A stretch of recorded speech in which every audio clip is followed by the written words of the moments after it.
Good day to all my men of culture out there. Are you looking for more plot than plot? Are you looking for plot, but more plot? Well, I got the show for you. World's End Harem, or Shuumatsu no Harem, is a series that aired in the winter 2022 anime season. It ran for 11 episodes, and let me tell you about that show. This is my review of the series, so let's just jump right into it. World's End Harem follows a boy named Reito, and Reito is an aspiring researcher. Well, unfortunately, one day Reito is diagnosed with an incurable disease. And after sort of confessing to his loved one, he is put into cryogenic sleep until one day they can find a cure for it. Well, after going under sleep, one day he is awakened and thankfully he is cured. They have found a cure for it, but unfortunately, things are a little different in the world itself. Yes, an unknown disease called NK virus or man killer virus has essentially wiped out 99% of all the males in the world. The only ones left alive are those that are under sleep, or, in the case of Reito, is found to not be affected by the MK virus. Well, it is bestowed upon Reito the honorable duty of repopulating the world. But Reito has one big problem. He's wanting to save himself for that loved one that he left behind. He's desperately trying to find out where she possibly is, if she's still alive, and doesn't really want to give himself up to anybody else, despite the fact that, mankind's going extinct. Aside from that, there's 4 other men that actually have the same case as Reito. They had this incurable disease, they found the cure for it, they were under sleep, and now they're being awakened into the world to repopulate it. So while Reito is sort of the core story in his attempts to find a cure for the MK virus rather than to actually repopulate the world, there's other stories that are kind of telling on the side, especially this boy named Doi who was bullied in his previous life before he was put under sleep, and now he's pretty much given full reign to an entire school of harem, all kind of telling this story that's underlying the core story, which is where did this MK virus come from? How is it affecting the world itself?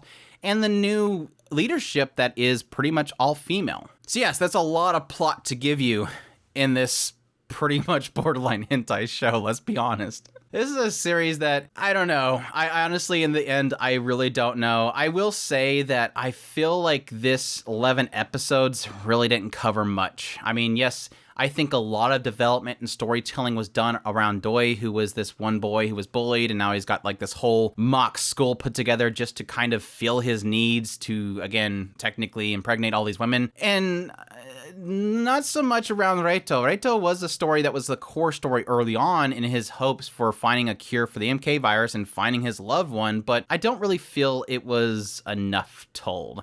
We only really got this point where Reito starts to uncover things, you start to learn about the terrorists in this world, and then that was it. That was the story.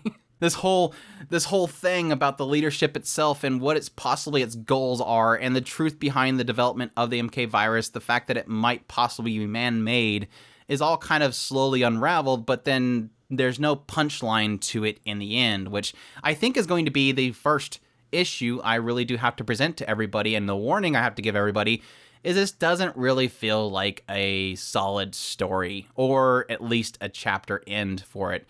It really does feel like almost a page turn point for the series and where it actually came to its conclusion.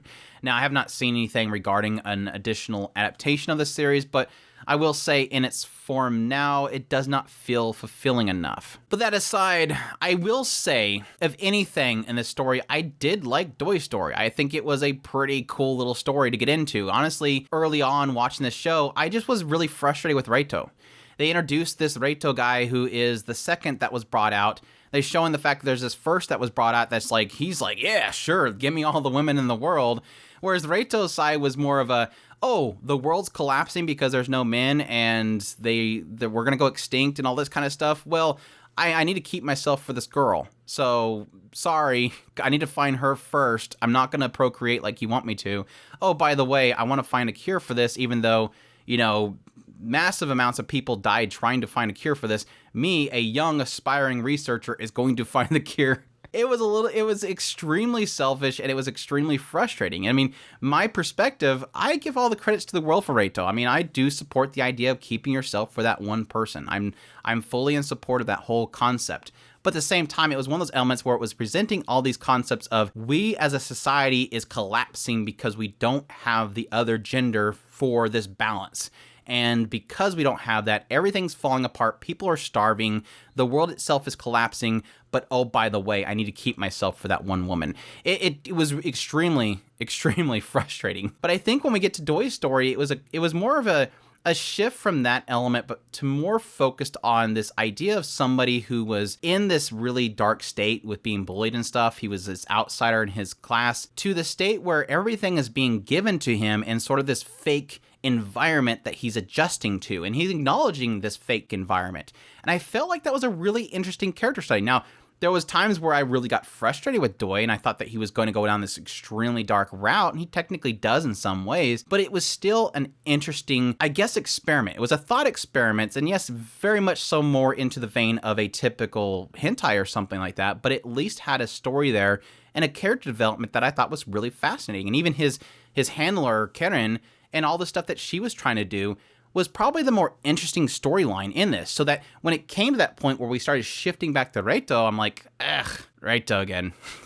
and the Unified Women's Society and all that kind of stuff is like, I already know what's going to happen. Like, this is one of those stories where everything involving the overall story, Reito and everything, was very predictable from the very beginning. And so when it started getting into that stuff really, I guess, seriously, towards the later part of the series, it was like, we did. I don't remember if I knew that already and I was predicting it, or if it's just that predictable that feels like it was already told to us. But yeah, it gets really messy at the end. Let's just be perfectly honest. Towards the end, when it really does start to kind of try to get into all that stuff, it gets extremely messy. And the way that it kind of plays out the story, the characters, a lot of the scenes felt super cheesy. So in the end, it felt very jarring.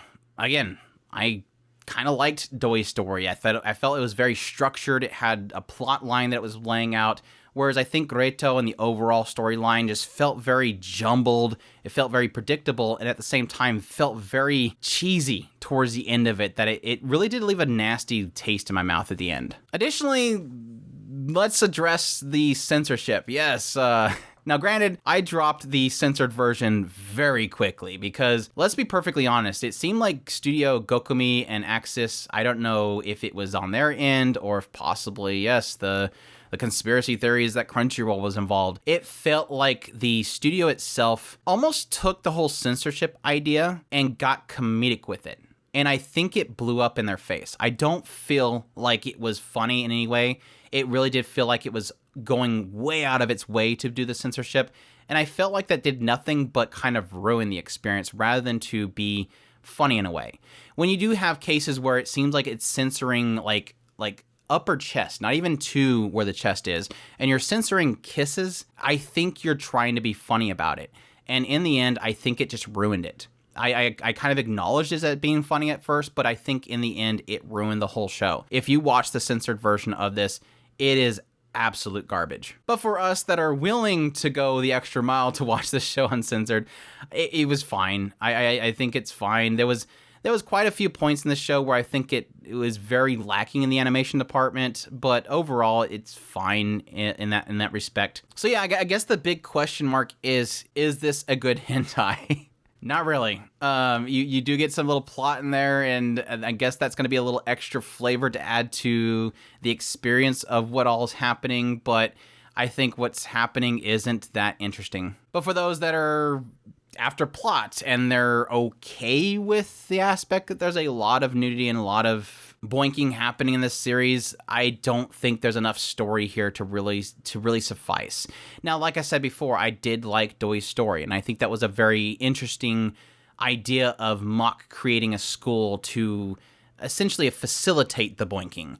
But at the same time, I don't think it's enough to warrant a watch. I think my biggest disappointment is that I was kind of hoping for there to be a really solid overarching story here that wasn't as predictable as I thought it would be early on. But when it does become exactly what is predicted early on, it ends up being a jumbled mess in the end, with very cartoonish played out scenarios. We're talking big booby chest girl coming in Rambo style, taking out bad guys, that kind of cheesy stuff. That really breaks any sense of a serious story, which I honestly believe overall this story is trying to go for something very serious. And it was something that I felt early on with Reito and the explanation of essentially the society itself collapsing. I mentioned early on in my first impressions of this series that I felt with how Mita was kind of portraying the situation they were facing, it solidified it as something more than just a ecchi hentai show. It was kind of trying to solidify it as a very much so a real world experience that they're facing and that they have to overcome. It just happens to be that the boinking is part of trying to remedy that. But I think in the later episodes, it told me that it wasn't really a serious show and it wasn't really trying to go for something really grounded. So there you have it.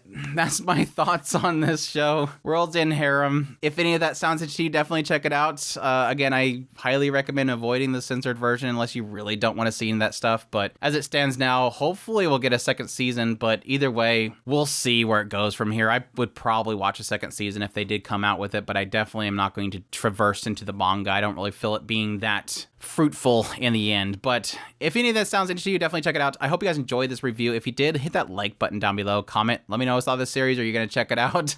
What do you think? Subscribe if you haven't already. Share this video if you can. Support us on Patreon. I'll throw a tips link in the description below. We definitely appreciate everybody that does. We also have a merch link down there as well. And y'all take care.